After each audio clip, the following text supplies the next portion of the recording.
સુરતમાં cyber crime પોલીસે કરોડો રૂપિયાના ઓનલાઈન ઇન્વેસ્ટમેન્ટ ફ્રોડનો પર્દાફાશ કર્યો હોય તેમ શેર માર્કેટ અને ડોલરમાં રોકાણ કરાવી વધુ વળતરની લાલચ આપી ફરિયાદી પાસેથી 1,52,63,198 રૂપિયા પડાવી લેવાયા હતા. આ કેસમાં ટેકનિકલ તપાસના આધારે દેવભૂમિ દ્વારકાના ખંભાળિયાથી એક આરોપીની ધરપકડ કરવામાં આવી છે.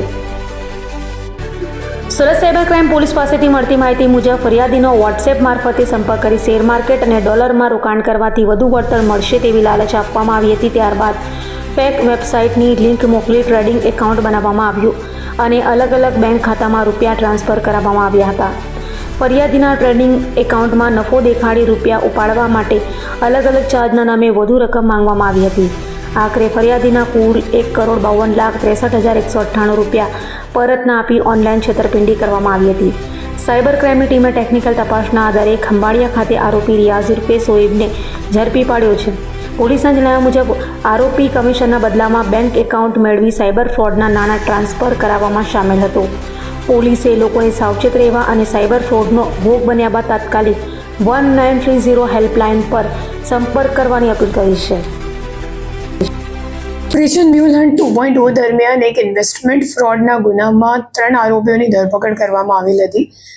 જે ઇન્વેસ્ટમેન્ટ ફ્રોડ હતો એ 1.5 કરોડનો હતો અને જે 3 આરોપીઓ હતા એ લોકો મ્યુલ એકાઉન્ટ હોલ્ડર હતા અને એ લોકોની જ્યારે ધરપકડ કરવામાં આવી ત્યારે ઇન્ટેરોગેશન દરમિયાન એ લોકો એને એમ કીધું કે અમે લોકો જ્યારે એકાઉન્ટ આપવા માટે ગયા તો અમે લોકોને જયપુર સુધી બોલાવવામાં આવ્યું અને જયપુરથી પછી અમે લોકોને સાકીનાકા મુંબઈ ખાતે લઈને ગયા જે મુખ્ય આરોપીઓ હતા એ લોકો.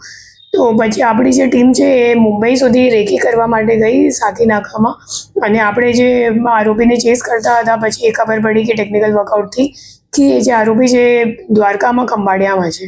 પછી આપણી જે સાયબર સેલની ટીમ છે તો એમાં હાર્દિક પડિયાર એમને ચેસ કરીને છેક ખંભાળિયા સુધી ગયું અને પરમ દિવસે પછી રિયાઝ મિર્ઝા કરીને જે મુખ્ય આરોપી છે એમની ધરપકડ કરવામાં આવી છે.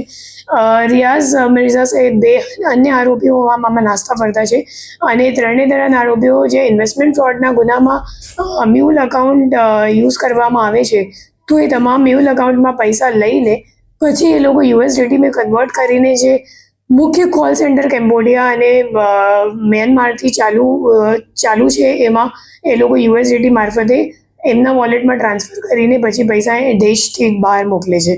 તો એ લોકો મુખ્ય આરોપી છે. આના સિવાય જે 2 નાસ્તા ફરતા આરોપી છે એમને પણ પકડવા માટે આપણી તપાસ ચાલુ છે. ઇન્વેસ્ટમેન્ટને કેવી રીતે વિશ્વાસમાં લેતા હતા? એમાં જે સ્ટ્રેન્જર તરીકે કોઈ અનનોન પર્સન તરીકે મુખ્ય રીતે એક મહિલા તરીકે એ લોકો ફ્રેન્ડ રિક્વેસ્ટ વોટ્સએપ ઇન્સ્ટાગ્રામ અથવા ફેસબુક પર મોકલે છે. પછી એમની સાથે વાતો કરે છે અઠવાડિયા 10 દિવસ સુધી અને વાતો કરીને એમને વિશ્વાસમાં લઈ પછી વાતોમાં એમ કહે છે કે હું આ ઇન્વેસ્ટમેન્ટ સ્કીમમાં ઇન્વેસ્ટ કરું છું તો તમે પણ આટલું બધું રિટર્ન જોઈએ છે તો તમે પણ મારી સાથે ઇન્વેસ્ટ કરું અને હું તમને આ વોટ્સએપ ગ્રુપ પર જોડાયેલું. તો એમ કરીને જે મોટાભાગના જે વિક્ટિમ હોય તો એમને પછી એક વોટ્સએપ ગ્રુપમાં જોડાવવામાં આવે છે અને વોટ્સએપ ગ્રુપમાં ઘણા બધા મેમ્બર્સ હોય તો વિક્ટિમને એવું લાગે કે ખરેખર આ સાચું ગ્રુપ છે અને મોટાભાગના જે મેમ્બર્સ હોય એકચ્યુઅલી એ લોકો રોબોટ હોય મતલબ ડમી અકાઉન્ટ્સ હોય અને એ લોકો આપસમાં વાતો કરતા હોય કે મને આટલું રિટર્ન મળી ગયું અને મતલબ વિડ્રોવલ પણ કરવામાં આવી રહ્યું છે. તો વિક્ટિમને એવું લાગે કે ખરેખર સાચું છે તો હું પણ નિવેશ કરી લઉં અને શરૂઆતમાં આપણા જે મોટાભાગના જે વિક્ટિમ્સ છે એ લોકો ઓછું નિવેશ કરે છે અને પછી જ્યારે વિડ્રોવલ કરે છે તો વિડ્રોવલ પણ મળી જાય છે. પણ જ્યારે મોટું રકમ નિવેશ કરવામાં આવે ત્યારે એ લોકો પછી વિડ્રોવલ માટે અલગ અલગ ચાર્જ પેટે વધારાના પૈસા માંગે અને ત્યારે વિક્ટિમને ખબર પડે કે મારી સાથે ખરેખર ઇન્વેસ્ટમેન્ટ ફ્રોડ થઈ ગયું છે. મોટાભાગના ઇન્વેસ્ટમેન્ટ ફ્રોડ ઇન્ડિયાથી બહારથી ચાલે છે. આમાં જે આપણે કેમ્બોડિયા અથવા તો સાયબર સ્લેવરીનું આપણે જે ગુનો દાખલ કર્યું હતું એમાં પણ મ્યાનમાર ખાતે જે કોલ સેન્ટર વગેરે ચાલુ છે કેમ્બોડિયામાં ચાલુ છે એ ત્યાં એ લોકો AI રૂમ બનાવે છે અને પછી ત્યાંથી એ લોકો વિડીયો કોલ વગેરે કરીને જે વિક્ટિમ છે એમને ટ્રેપમાં લે છે.